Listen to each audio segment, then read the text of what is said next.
problema más apropiado de mi condición, pues a menudo lo mismo que él. Cuando contemplaba la felicidad de mis protectores, allá la amarga de la envidia se elevaba en mí. Otra circunstancia acentuó y afirmó estos sentimientos. Poco después de mi llegada a la choza, descubrí algunos papeles en el bolsillo del traje que había tomado de tu laboratorio. Al principio los había descuidado, pero ahora que podía descifrar los caracteres en que estaban escritos, comencé a estudiarlos con diligencia. Era tu diario de los 4 meses anteriores al momento de mi creación. En esos papeles escribías minuciosamente cada uno de los pasos que dabas en el progreso de tu trabajo, y esta historia se entremezclaba con noticias de ciertos hechos domésticos. Sin duda recuerdas esos papeles. Aquí están. En ellos se menciona todo lo que guarda relación con mi origen maldito. Se describe con todo detalle esa serie de repugnantes circunstancias y se ofrece con el más minucioso detalle una descripción de mi odiosa y asqueante persona, en un lenguaje que pinta tu propio horror e hizo indeleble el mío. Mientras leía estas páginas, se apoderaba de mí una oleada de asco. Odioso día aquel en que recibí la vida, exclamé con un sentimiento de agonía. Maldito creador, ¿por qué hiciste un monstruo tan repugnante que tú mismo debiste apartarte disgustado? Dios, que es compasivo, hizo al hombre bello y seductor a su propia imagen, pero mi forma no es más que una inmunda copia de la tuya, más horrible aún por su mismo parecido. Satán tenía a sus compañeros, los diablos que lo admiraban, no veo, y alentaban, pero yo estoy solo y todos me aborrecen. Am, pues yo elegí este fragmento. Voy a poner un poquito en práctica lo que vimos con lo de la serie.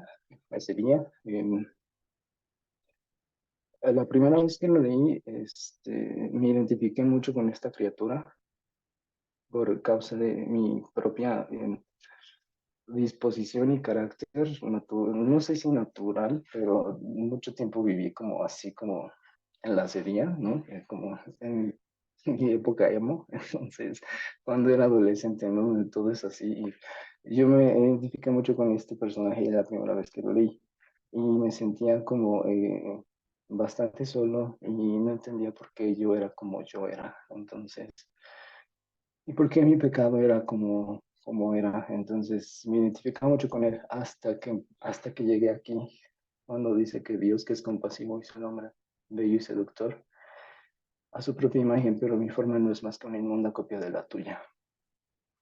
O sea, esta criatura le está diciendo a Víctor que lo creo. Yo ya leí este libro, ¿no? Que habla del Génesis, y yo me doy cuenta que, sí, o sea, que Dios hizo al hombre a su imagen y tú me hiciste la tuya. O sea, yo soy una copia exacta de lo que tú eres. Y para mí eso fue, o sea, a mí me gustó, pero al mismo tiempo, no sé cómo este fragmento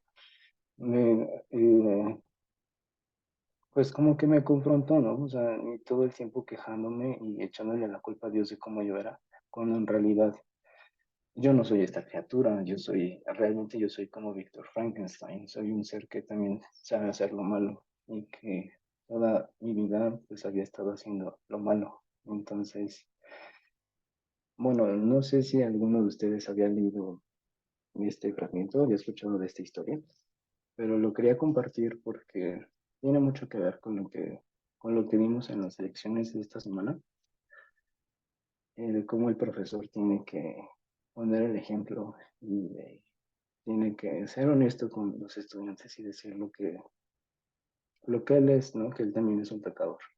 Que no se ponga como el ejemplo de todas las virtudes habidas y por haber, sino que los estudiantes vean en él también sus propios vicios, para que ellos también aprendan a vencerlos. Entonces, pues por eso les quería compartir este texto. No sé si alguno de ustedes quiera compartir algo. Estaba muy nervioso cuando lo estaba leyendo porque estaba muy nervioso de lo que iba a decir después, así ya lo dije. Entonces, no sé si alguien quisiera compartir algo. Yo sé que a lo mejor es como, así era una Mariana. Hola a todos. Pues ahorita estaba aquí René también escuchando y, y sí le hizo parecido como a también a la historia de Job, cuando pues estaba viendo todo el mal que le estaba llegando, ¿no? Pero llegó un día en que pudo distinguir la misericordia de Dios y y pues esa sería como la participación. Cuanto a como esa relación que hay, ¿no? No sé si los demás o tú qué piensas de eso. Eh, no, ok, gracias. Sí, no lo había pensado. Y bueno, había pensado también cuando los profetas se quejan y maldicen el día de su nacimiento, ¿no? Yo creo que todos en algún punto de la vida llegamos a ser bastante bíblicos como para, bueno, al menos yo sí he llegado, o sea, honestamente yo sí he llegado a maldecir ese día. Y, o sea, con esto no estoy diciendo que todos los días me la paso maldiciendo mi nacimiento, pero como cristiano he llegado a decir eso. Pues todos hemos pasado por circunstancias diferentes. Jeremías lo hizo, Job lo hizo. Pero lo que me gusta también de este fragmento es como dice la hermana Mariana, no sé, también es capaz de distinguir la misericordia de Dios. O sea, después de estarte quejando y quejando, y vas a distinguir también toda la misericordia que Dios ha tenido para contigo. Sí, gracias. ¿Alguien más que quisiera compartir algo?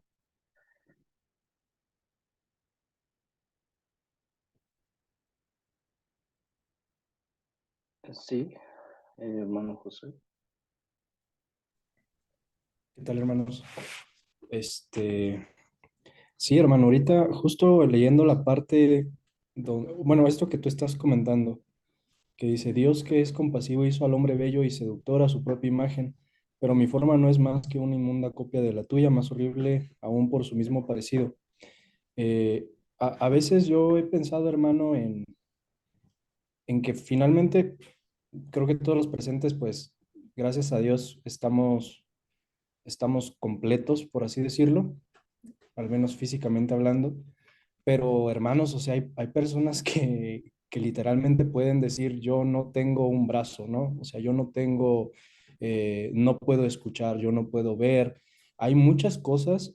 Yo tengo una hermanita que tiene síndrome Down y ella cuando era pequeñita la llevábamos al CRIT a que le dieran rehabilitación, estimulación temprana, sobre todo.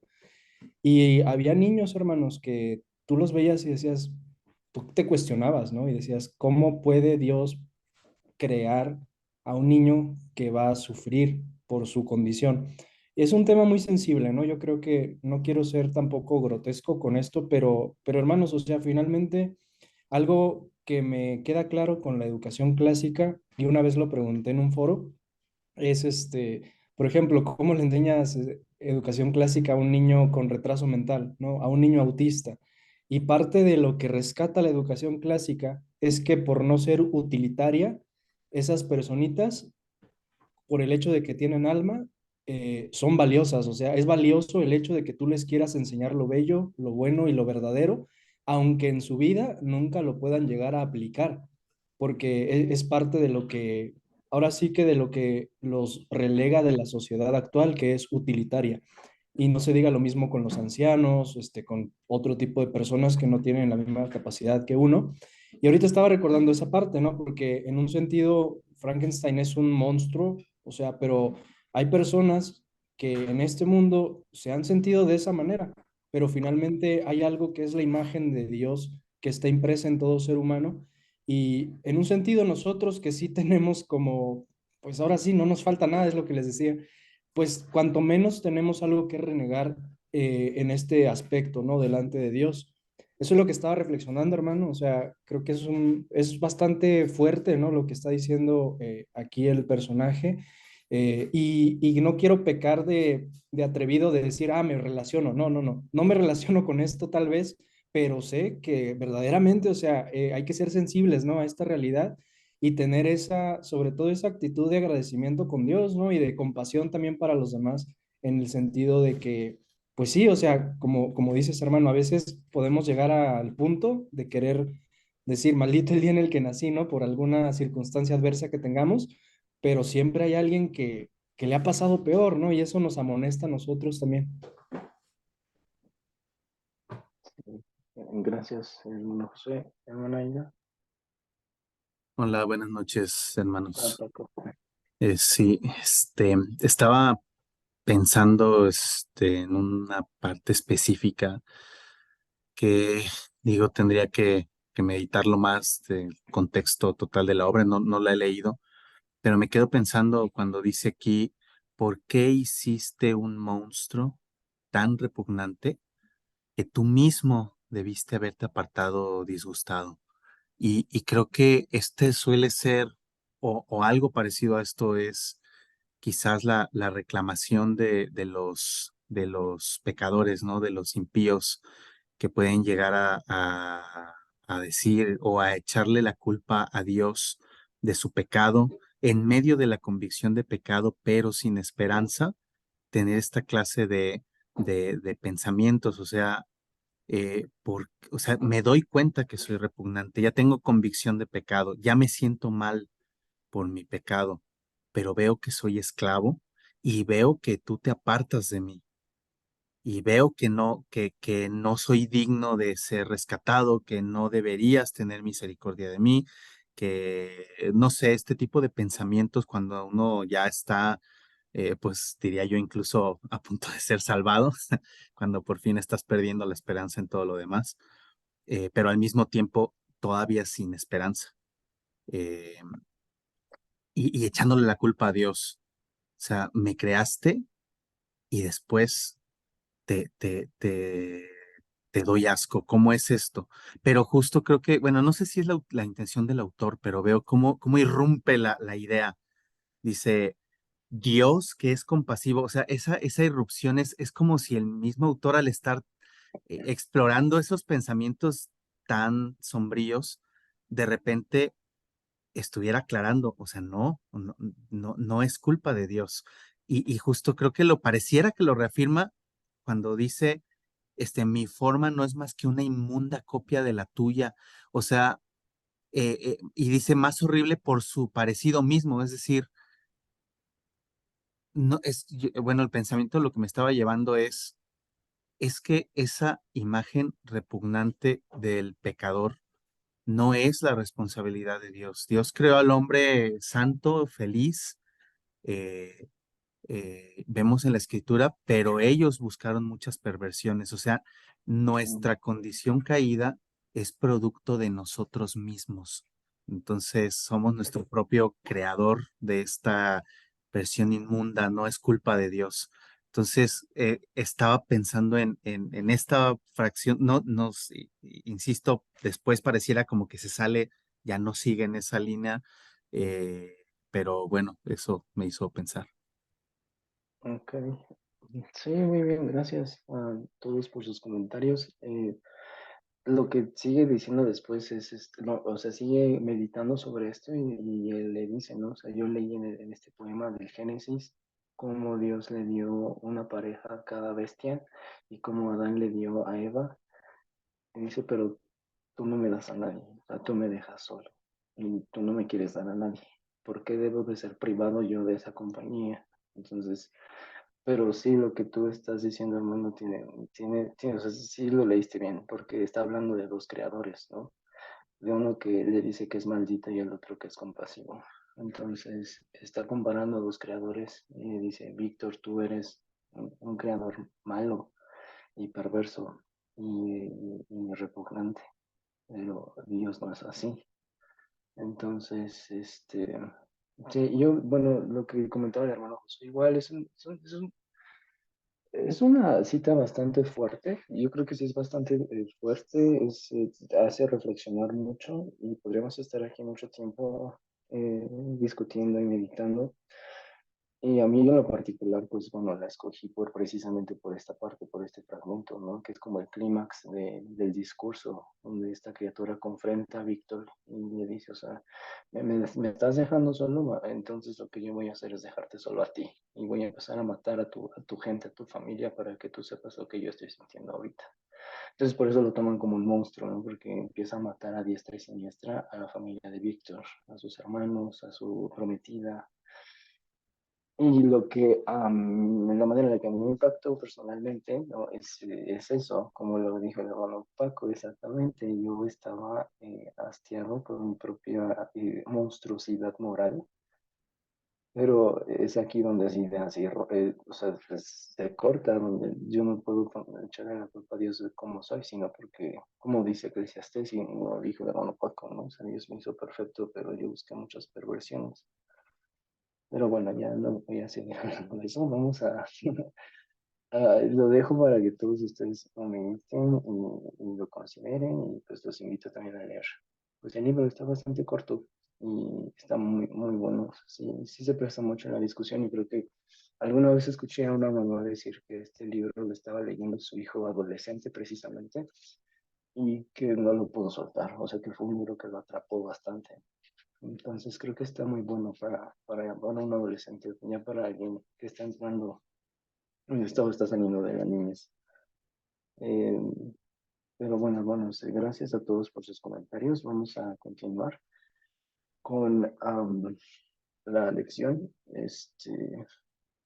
muy rápidamente para que también podamos discutir las preguntas algunas de las preguntas que nos daban. Tenemos que considerar, bueno, nos invitaban a considerar a quién le estamos enseñando, ¿no? Recuerden que al principio de estos cursos, vimos que le estamos enseñando a personas a hombres que están creados a imagen de Dios, a niños que tienen un alma. ¿A quién le estamos enseñando, no? Les estamos enseñando a ellos, pero particularmente a quién le estamos enseñando literatura, a quién le estamos enseñando los libros clásicos. El hermano nos invita a conocer a nuestros estudiantes, a quiénes son nuestros pupilos. Y yo sé que aquí muchos tienen hijos pequeños, pero el ponente dice que, bueno, debemos conocer su manera de pensar, su lenguaje, y él se refiere mucho a los adolescentes, porque sus alumnos son adolescentes, están en el adolescente. Y dice que también tenemos que conocer sus tentaciones, ¿no? De considerar las tentaciones de un adolescente. Cuando escuché eso, recordé esta parte de la película de Narnia. No sé si alguien me ayuda a explicar qué está pasando en esta parte de la película, de la historia. Sí, hermana Mariana. Pues están entrando Lucy con el, es un mago, no me acuerdo, ¿verdad? Mm, Y abren un libro. ujú. Entonces ahí Lucy pues siempre ha querido ser como su hermana y pues es como un espejo, pero ella se refleja, pero después cambia y se alcanza a ver que es como Susan, ¿no? Es como porque ella la admira y cree que es muy bonita, la gente la quiere, este, eso, ¿no? Sí, sí, no, ella tiene como esta envidia, ¿no? Por su hermana. Ella Exacto. es más bonita, ella es más bonita que yo, es más inteligente que yo. A ella la consideran más que a mí, ¿no? Porque es mayor que yo, entonces, pues la verdad fue lo único que pensé cuando el profesor estaba hablando de considerar las tentaciones de los adolescentes, o sea, se enfoca mucho en eso, nos invita mucho a considerar eso. Y creo que, pues, no sé, o sea, pues, todos pasamos por la adolescencia, ¿no? Y no sé si las mismas tentaciones, pues obviamente las tentaciones no son las mismas que un niño que crece y se educa dentro del concepto de la educación clásica. Pero siempre va a haber estas concupiscencias dentro de todos, ¿no? La envidia, ¿no? Que es un ejemplo de esta imagen de eso. Bueno, después entre esas entre esos vicios que presentan los adolescentes está el resistir el propósito de la educación clásica, que es el cultivar virtud. A esto se le conoce como asedía. Creo que se pronuncia asedía, ¿no? Que es como viene del griego, es una combinación de este prefijo a, que muchos sabemos, algunos sabemos que significa, si no mal recuerdo, sin en griego, y el sustantivo kedos, que significa importancia, interés o valor. O sea que esta palabra significa sin interés o sin importancia, una actitud, eh, una disposición del carácter que es lo mismo. Perdónenme por compararlo, pero yo lo que pensé pues fue en los emo, ¿no? Cuando estaban de moda, no querían vivir, no querían estudiar, no querían reír, no querían llorar, no querían nada. Tal vez mi concepto o mi imagen mental es errónea, pero creo que se acerca a eso. El diccionario de la Real Academia Española lo define como pereza, flojedad, tristeza, angustia, amargura. Y Dorothy Sayers dice que este es el pecado que nada cree, nada le preocupa, nada le importa conocer, nada disfruta, nada ama, nada odia y en nada encuentra propósito. Entonces, pues en las lecciones vimos que especialmente los adolescentes son muy propensos a este tipo de disposiciones o de actitudes o de este pecado, como apatía, sí, como apatía. Sí, creo que esa es la palabra, apatía, apatía. Y esta apatía comienza con la deliberada decisión de negarse al gozo y culmina en una introspección mórbida y en la desesperanza. Eh, Creo que esto también tiene que ver con la teleología, ¿no? Como no ven su propósito en la vida, no se ven como seres con un propósito eterno. Todo es apático y pesimista y lo peor es que es deliberado, o sea, no lo hacen accidentalmente, sino que es una actitud deliberada. Deliberadamente deciden tener esa actitud. Entonces, en estas secciones se habló de este concepto hace día y debemos como profesores, como maestros, como docentes, como papás, debemos identificar sus raíces para saber cómo tratarla, ¿no? O sea, ¿por qué surge este tipo? O sea, ¿por qué crece? ¿Por qué nace? ¿Por qué se fortalece esta asedía? Y aquí tengo dos imágenes. ¿Ustedes qué notan en estas dos imágenes? ¿Qué ven?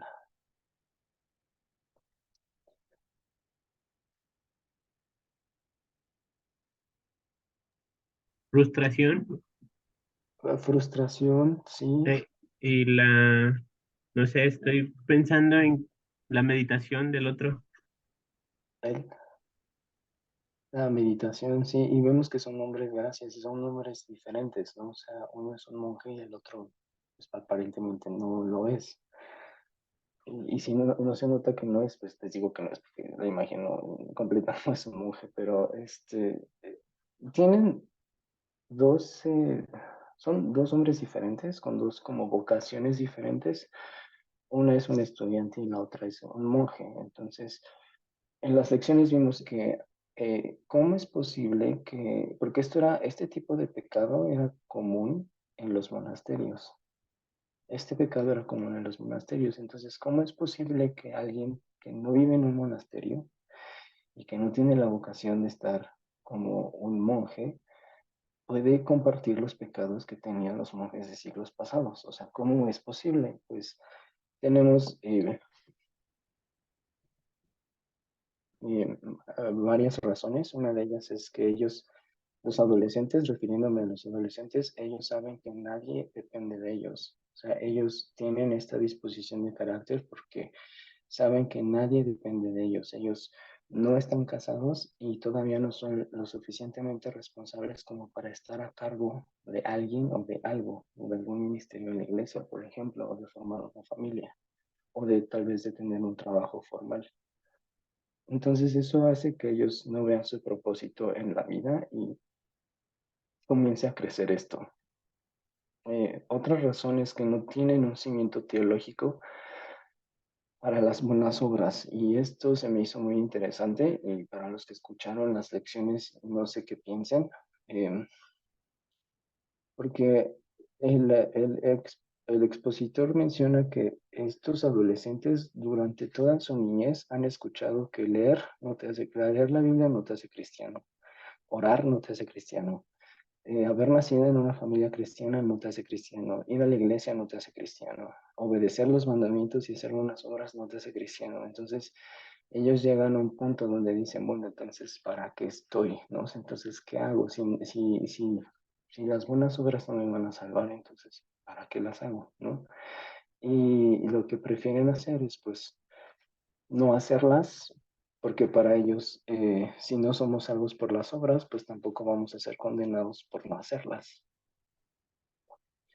Esta es otra razón por la cual crece esta apatía, esta sequía en sus corazones y en sus vidas. Otra razón es que están abrumados por los pecados que creen que no pueden vencer. Em, y bueno, aquí pues es el pecado que los asedia, los pecados habituales, empedernidos, que parecen ser invencibles. Eh, lo ven como el pecado, ponía el ejemplo de la, ¿cómo se dice? De la gula, ¿no? Que para alguien puede ser un súper pecado, pero ellos tratan a los demás pecados como pecados triviales, se enfocan solamente en uno. Y bueno, yo creo que todos hemos leído algún tratado sobre cómo vencer nuestros pecados, no sé, hay un Owen, y creo que todos sabemos lo que es enfrentarse a un pecado que no te deja en paz. Entonces, siendo adolescente para ellos es abrumador, ¿no? Porque se juntan estas tres. Ellos saben que nadie depende de ellos, entonces si cometen un error, pues como que quién va a ser afectado por eso. No tienen un cimiento teológico para las buenas obras. Si toda mi vida he escuchado que las buenas obras no me salvan, pues entonces ¿para qué las hago? Pero al mismo tiempo saben que sus pecados los pueden condenar, ¿no? Entonces hay jóvenes, adolescentes que se enfrentan a pecados que no pueden vencer y ven a otros pecados de manera trivial y no tienen como un entendimiento de que tienen que vencer todos sus pecados, ¿no? Que todos los pecados son abominables, aunque, bueno, o sea, sin dejar de lado que hay pecados que tienen consecuencias peores que otros. Ahora, no sé si me estoy dando a entender, si me van siguiendo. Este, sí, me di a entender.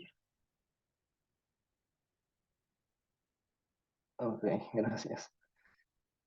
Y bueno, hasta aquí tenemos como tres raíces por las cuales crece este vicio de la asedía.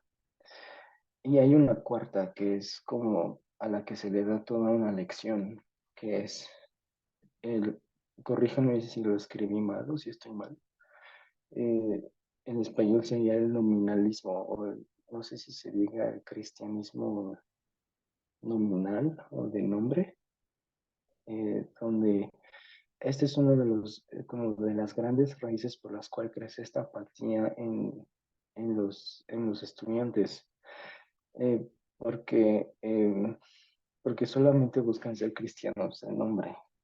Y para vencer eso, pues aquí está como el antídoto para este vicio. El maestro juega un papel fundamental para poder ayudar a los estudiantes a vencer esta apatía. El buen maestro busca que los estudiantes vean la hermosura trascendental de Dios en la literatura. El maestro debe mostrarles que él no es una buena persona, pero que busca ser bueno, ¿no? O en otras palabras, que él está buscando la virtud y esta vez buscando vencer sus vicios. El maestro debe mostrarse estudiante, debe mostrar sumisión y obediencia. Entonces, ellos no lo ven, tienen que ver como una autoridad, pero no lo tienen que ver como, no sé si decir como un ser superior en términos morales. Ellos tienen que, él tiene que buscar intencionalmente mostrarse a ellos como un estudiante, como alguien que también está aprendiendo a someter sus vicios. la educación clásica depende de la imitación. Y nos citaban un pasaje de la Biblia, el de, mm, ay, ya se me olvidó cuál, el de, ah,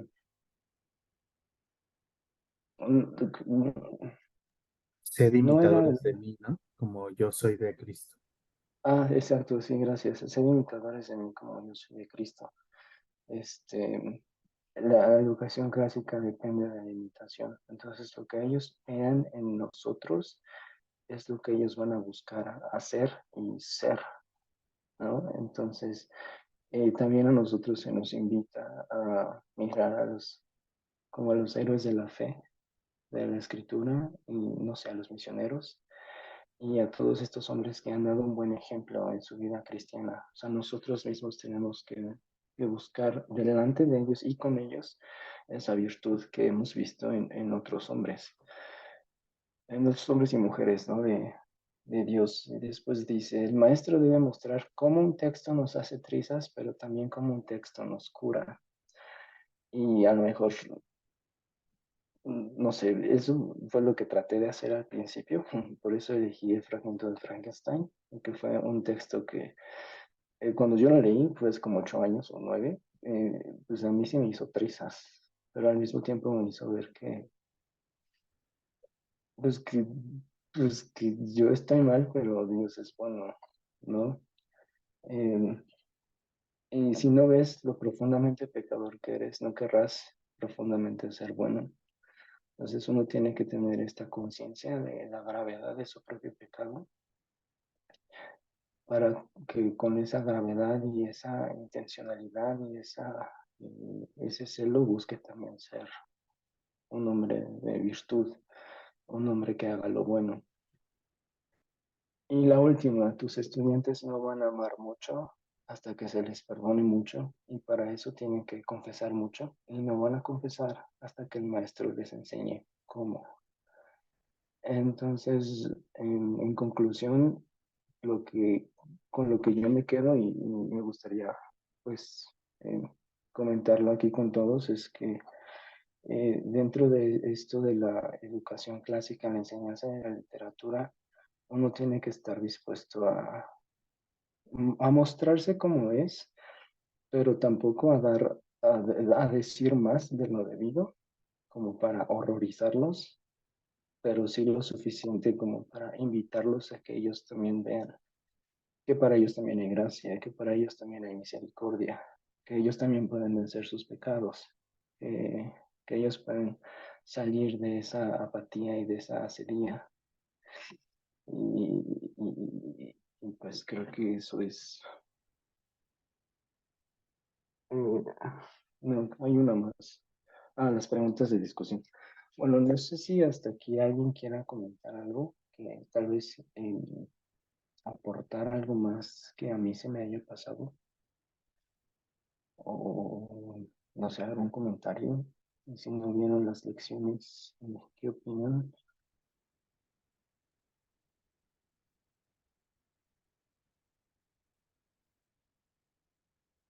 Sé que fue muy breve, pero en realidad es básicamente de lo que se hablaba en las 3 lecciones que vimos.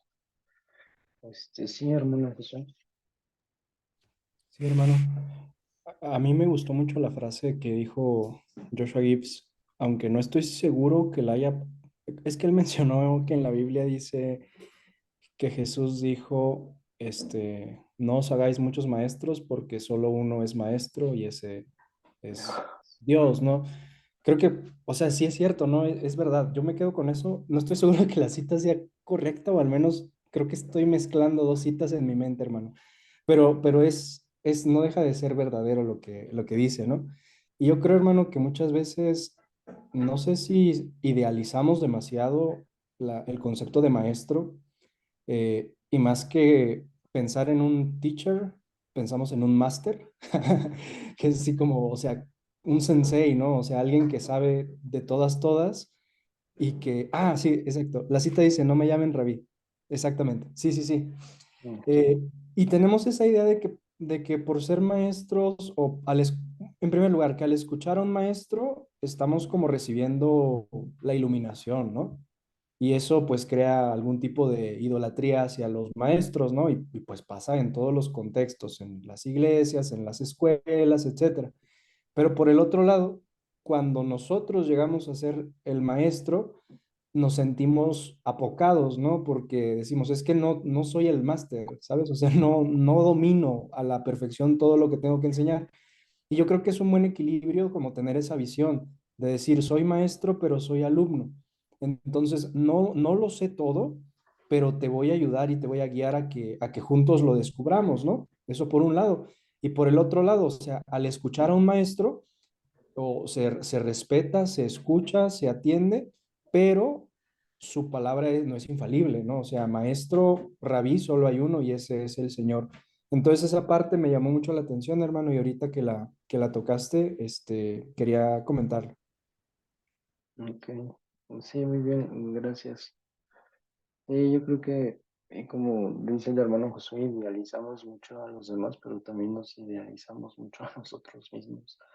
Como que, bueno, yo soy maestro y pues, a mí no me gusta que sepan que no sé, ¿no? O que vean mis vicios. O mejor, yo estoy muy lejos de atreverme a decir lo que les dije ahorita cuando empezamos la sesión. O sea, yo no me atrevería a decir esas cosas delante de ellos. Todavía no. Entonces, eh, pero por ejemplo, o sea, les comparto, ¿no? Ayer, no, la semana pasada me enojé con un grupo. Pues me sacaron de quicio. Entonces, pero creo que exageré mucho en la manera en la que yo reaccioné. Y saqué como 4 alumnos de mi clase y no lo hice de la mejor manera. Entonces, pues me sentí muy mal por haber actuado como actué y todavía no tengo clase con ellos, tengo mañana clase con ellos, pero pues todos quedaron súper espantados porque nunca me habían visto enojado, entonces nunca me habían visto gritar delante de todos para sacar a los que estaban en el celular. Entonces, a los que saqué me dijeron, profesores, queríamos, se nos va a dejar todavía entrar a su... Tan espantados se quedaron porque pensaron que yo ya no los quiero volver a ver. Entonces, pues hablé con ellos y les dije que, pues, que eso no era personal, pero que mañana vamos a abordar el tema, ¿no? Porque estamos hablando de un tema muy sensible, entonces ellos estaban muy indiferentes, estamos hablando de la esquizofrenia. Bueno, teníamos que hablar, bueno, estábamos tratando ese tema y pues todo lo que estoy aprendiendo en estas lecciones me hacen ver que uno tiene que ser humilde, ¿no? Y tiene que saber pedir perdón, saber decir, pues, saben que yo también tengo mis vicios. Y bueno, pues ustedes lo tienen que hacer con sus hijos, yo lo tengo que hacer con mis alumnos. Y pues no sé si alguien más quisiera agregar algo.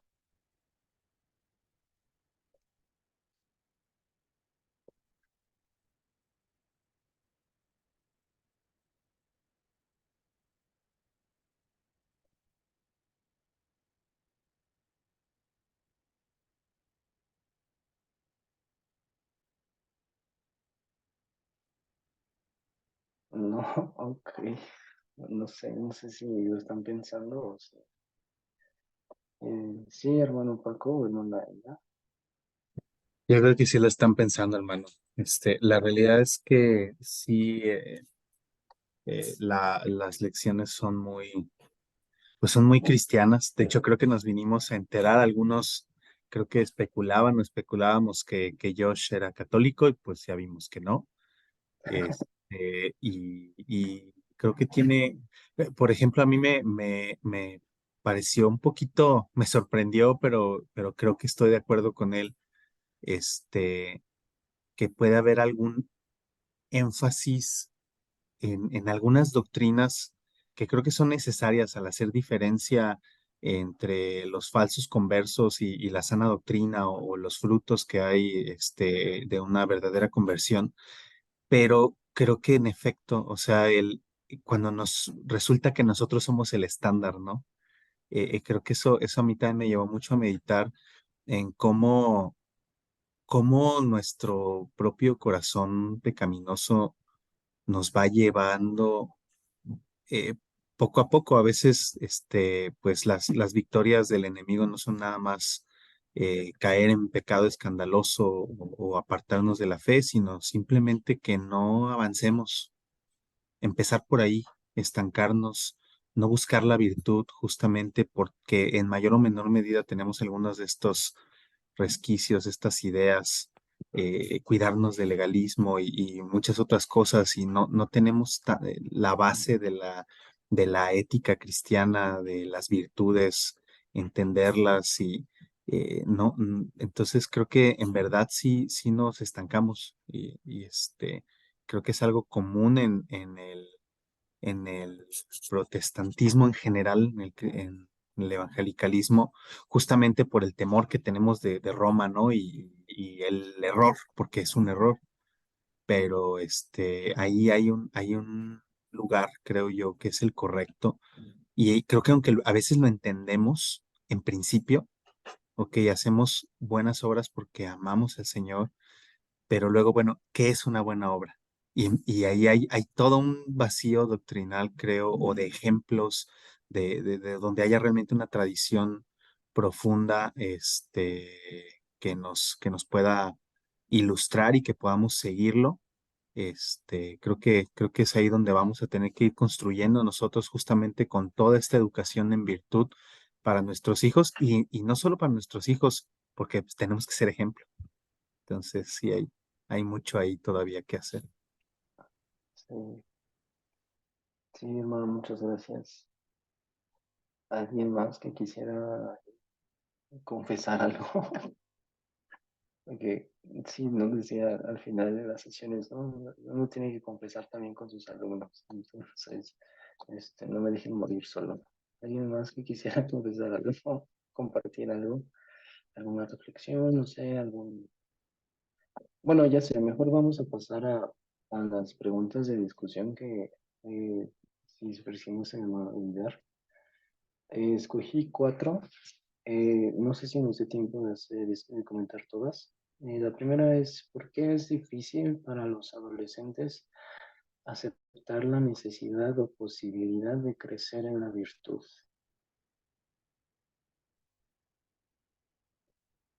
¿Alguien que nos quiera dar la respuesta? ¿Por qué es difícil para los adolescentes aceptar la necesidad o posibilidad de crecer en la virtud?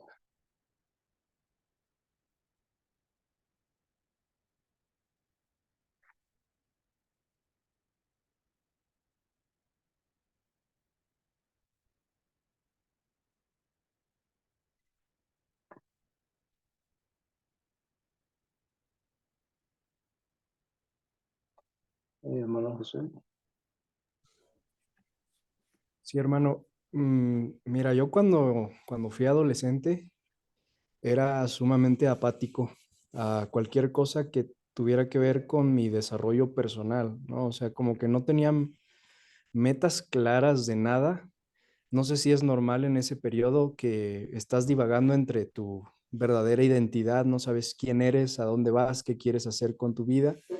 Y aparte, o sea, no sé, no sé si a todos los hermanos les haya pasado así, pero en mi tiempo de adolescencia se promovía mucho esa cultura de que pues al joven no le tiene que importar nada, ¿no? O sea, que tienes que divertirte, no pensar en el futuro, no pensar en nada, o sea, esas cosas se las dejas a los viejos, ¿no?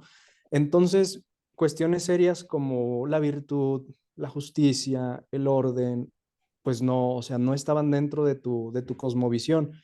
Y yo creo que en ese sentido, o sea, la Biblia también habla de que la necedad está ligada al corazón del muchacho y pues, o sea, si la necedad está ligada y la virtud es sabiduría, pues es como que natural, ¿no? Que el adolescente le cueste trabajo, eh, incluso querer saber que es posible crecer en virtud o siquiera querer ese crecer en virtud, ¿no? O sea, eres completamente apático a esas cosas y si no es por la intervención del Señor o por una mejor educación tal vez que hayas tenido en tu infancia, va a ser muy difícil que tú persigas ese tipo de metas tan elevadas como la virtud. Ok, sí, gracias. Sí, creo que es muy natural, ¿no? Bueno, al menos yo podría decir lo mismo. Yo también era muy apático hasta que el Señor me salvó, ¿no? Yo tenía 18 años cuando el Señor me salvó. Entonces, sí, pues, como dice el proverbio, ¿no? La anciana está ligada al corazón del joven, el muchacho. Nuestra sociedad viene haciendo todo mal. Cuando el joven necesita más dirección, resulta que la sociedad le dice a los adultos, déjalo, es normal, es que es adolescente, se le va a pasar. Sí, ¿no? Como que todos socialmente y culturalmente decimos, bueno, ya va a entrar la etapa, ¿no? De la locura, ¿no? Ya va a entrar la etapa de la rebeldía, ¿no? Se le va a pasar, ¿no? El papá y la mamá se tienen que aguantar unos 2, 3 años y ya después eso va a pasar. Sí. Eh, y bueno, y las respuestas, la respuesta que nos dan las lecciones, pues fue lo que vimos, ¿no? Ese no saber para qué están aquí, ese propósito, no lo tienen bien definido, no saben qué hacer con las buenas obras, no saben por qué hacerlas, para qué hacerlas, si eso no me va a salvar, ¿para qué lo hago? Y los pecados que no puedo vencer, bueno, que ellos no pueden vencer, ¿no? Los pecados que nos asedian. Siguiente pregunta. Esta se me hace interesante porque pues yo sé que muchos aquí tienen, no sé cuántos hermanos tenemos aquí que tengan hijos adolescentes, pero sé que hay muchos que no tienen hijos adolescentes. La siguiente pregunta es, quizás tus estudiantes no son adolescentes, pero ¿has notado el patrón de la acidez o algún otro? No sé si alguien nos quiere ayudar a contestar esta. ¿Ha notado en sus hijos este patrón de acidez o de apatía contra lo que ellos aprenden o contra alguna actividad o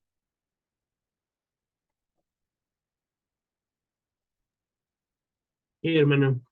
Digo, es no? algo común que puede pasar, Ujú, pero,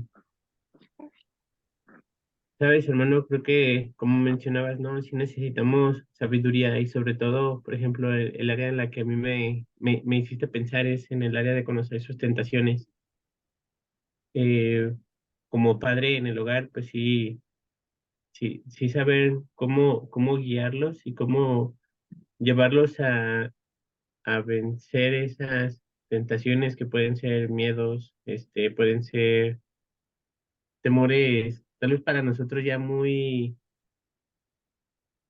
simples, como el que pensarán de nosotros o así. ujú. Este, eh, eh, Pensando en eso sería buscar, ¿no? Cómo instruirlos para que ellos puedan, por medio de las virtudes, encontrar paz, gozo y tal vez contentamiento, hermano, y aceptar de buena manera la instrucción. Sí. Sí, bueno, yo pues no tengo hijos, ¿no? Pero me imagino que no debe ser algo fácil pensar en esas cosas. Mm, por ejemplo, yo pienso, ¿no? Que algo que los puede desanimar mucho, o sea, su contexto es la iglesia para muchos de esos niños, de estos niños, sus hijos. Y eh, pues queriéndome poner en el lugar de alguno de ellos, me molestaría mucho si me empiezan a comparar con el hijo de otro hermano, ¿no? Ujú. O escuchar a mis papás hablar mejor del hijo de otro hermano que de mí, ¿no? Estar quejándose de mí. Entonces, con alguna hermana, ¿no? Yo creo que eso, pues a mí sí me traería de abajo, ¿no? Me apachurraría bastante. Dice en el chat, me encantó la frase, usted no necesita ser mejor maestro, lo que necesita es ser mejor ser humano. Sí, sí, mencionaban eso, no lo incluí, pero sí mencionaba eso, ¿no? Que no tenemos, nuestro trabajo no es ser buenos maestros, sino en mejores seres humanos. O bueno, desde un punto de vista cristiano, ¿no? No tan humanista. Crecer en nuestras propias virtudes. El- Y yo pensaría que esto no existe, ¿no? En los niños o en los adolescentes, porque, bueno, los niños especialmente, como que siento que los niños todavía son muy curiosos, ¿no? Como para dejarse vencer por la apatía. Creo que eso ya entra, es cuando empiezan incluso a tener cambios corporales, hormonales, empiezan a tener, experimentar todas estas cosas. Había un jovencito aquí en la iglesia en Toluca, me llevaba muy bien con él, y él ya es un adolescente. Y pues él a veces me compartía, ¿no? Como las luchas que él tenía, como, ay, es que no juego muy bien en el básquet, ¿no? No soy igual de bueno que tal compañero, ¿no? Entonces para mí, pues yo decía, ay, no manches, no sé, dentro de mí decía, no, pero es como que, ¿por qué te apachurras tanto por eso, no? Pero pues viendo todo esto, pues ellos tienen sus propias luchas, ¿no? Y sus propias tentaciones y yo no las puedo minimizar. Hermana Ida o Paco. Perdón otra Dime, vez. vida, híjole, Ay, Uy, perdón, pues luego vamos tú y yo. el, ah, sí, bueno, muy, muy rápido. De esta parte, creo que algo que me ha llamado la atención siempre es justo la construcción, creo yo que artificial de la adolescencia. ¿Por qué artificial? Lo que pasa es que cuando vemos, por ejemplo, en las escrituras, que cuando nuestro Señor cumplió 12 años, solo había dos contingentes cuando fueron al templo, el contingente de los niños y el contingente de los adultos. No había contingente de los adolescentes.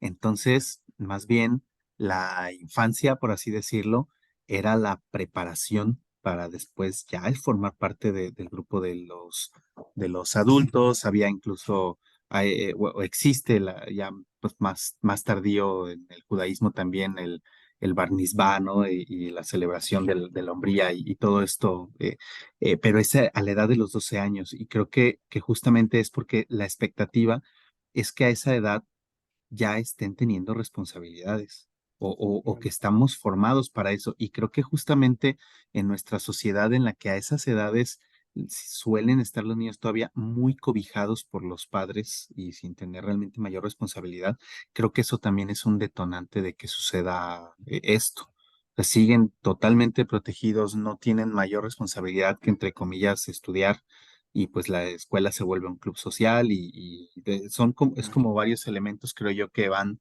generando esto y yo creo que más bien tenemos que dejar de subestimar a nuestros niños y pues empezar a formarlos con esa visión para que a estas edades, a sus edades de lo que es la adolescencia, pues ya estén teniendo responsabilidades y formando su carácter para no estar sin oficio ni beneficio, dirían. Este, Porque puede ser como tú dices, la curiosidad se acaba y si estamos tan enfocados en la parte de estudio académico y no se nos olvida de repente el aprendizaje encarnado, envolvente, que es realmente hacerlo, podríamos generar eso. Queremos seguirles metiendo información, oye, vente a contemplar aquí, pero quizás ahorita ya no es la edad donde es principalmente la contemplación o la meditación, sino ya el estar poniendo en práctica también mucho de lo que han aprendido. Entonces, ¿verdad? Así como lo iba diciendo, lo iba pensando, tampoco creas que- pero bueno, es lo que estaba Gracias. más o menos meditando. Sí, gracias. Sí, gracias. Sí, yo la verdad yo también había pensado en eso cuando empezó así como como la segunda lección, pensé exactamente lo mismo. Dije, bueno, pero en otra época no existían los adolescentes. O sea, era el niño y el hombre, ¿no? O sea, ya no era como en un pie aquí, el otro atrás todavía. Entonces, sí, eh, sí, hermano, gracias por tu comentario, tu aportación.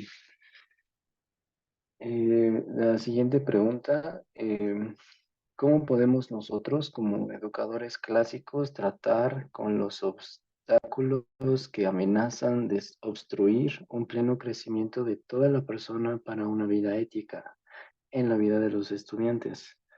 ¿Cómo podemos animarlos y dotarlos en su camino moral, intelectual y espiritual? Mm,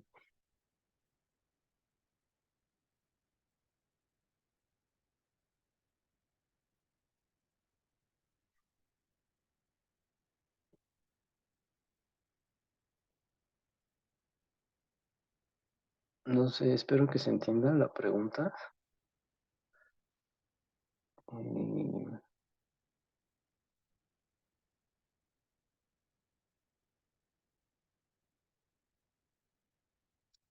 ¿Cómo podemos tratar con esos obstáculos que amenazan obstruir ese crecimiento de los estudiantes para tener una vida ética? ¿Cómo lidiamos con esos obstáculos? ¿Cómo los animamos a ellos y los dotamos en su camino moral, intelectual y espiritual?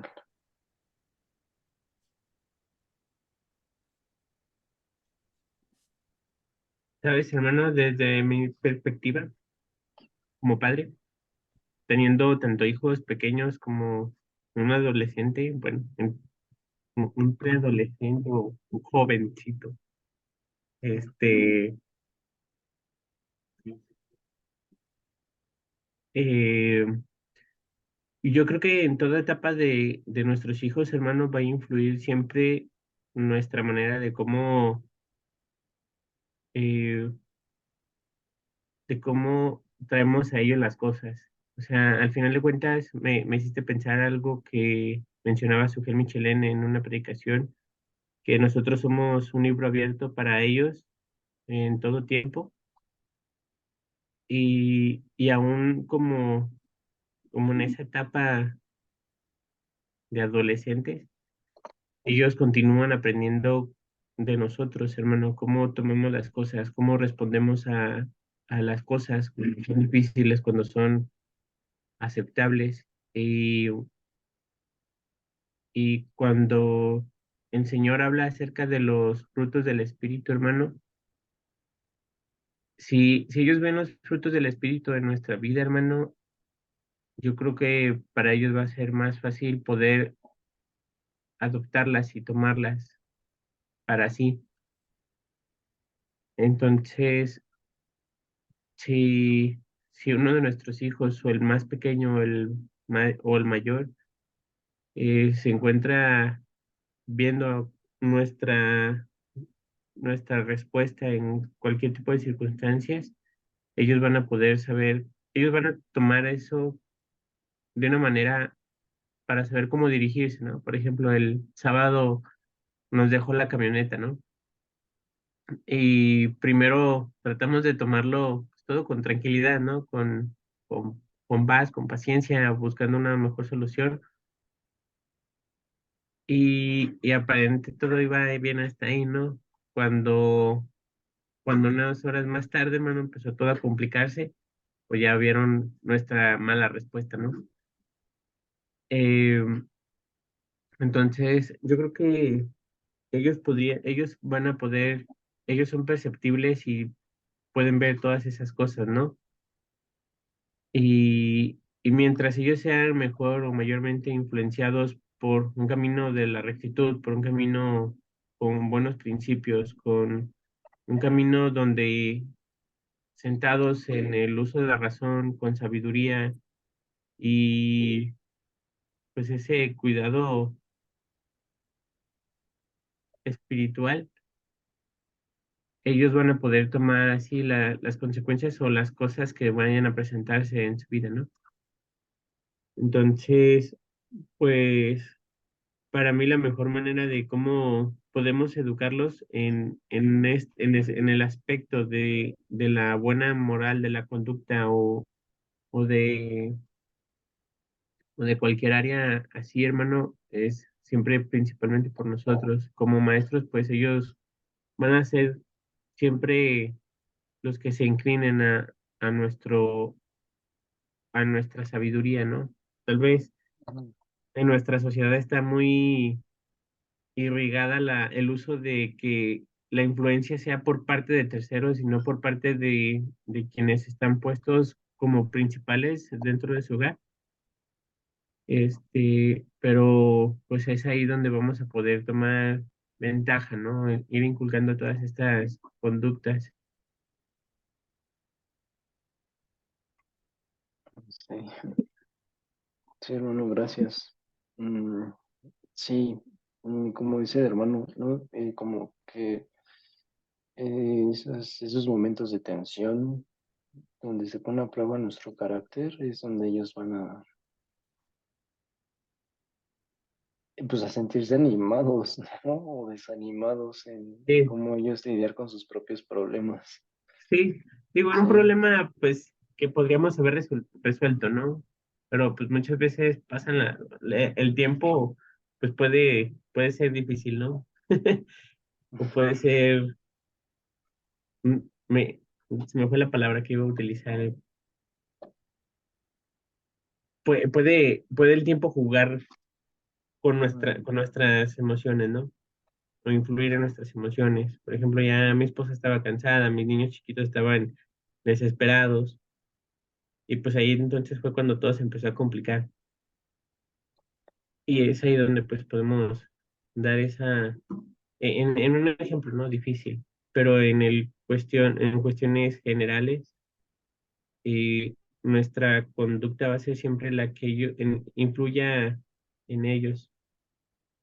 La sí, instrucción, la buena palabra, la buena instrucción también es útil, pues. sí, gracias. Pensaba así rápidamente. Yo creo que ya para cerrar, porque ya son más de las 10 y yo ya estoy medio acostumbrado a terminar a la hora que tengo que terminar. Entonces, este, me estaba yo acordando de lo que pasa también con los hermanos que son pastores, ¿no? Predicadores, que ha habido problemas en las iglesias y hay gente, congregantes, incluso hermanos que nos medimos para criticar, porque es más fácil ver una mancha, un vicio, 10 vicios, que una virtud.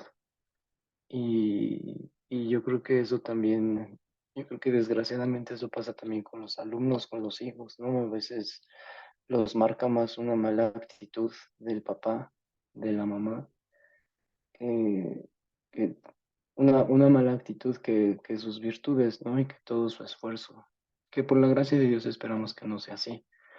Para eso también nosotros tenemos que humillarnos, ¿no? Y mostrarles que nosotros también confesamos pecado y que también recibimos gracia.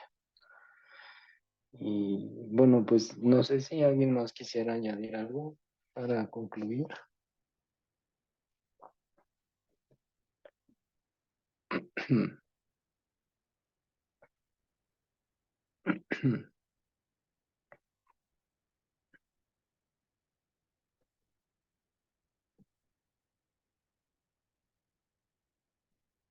Bueno, pues parece que no, hermano Fer.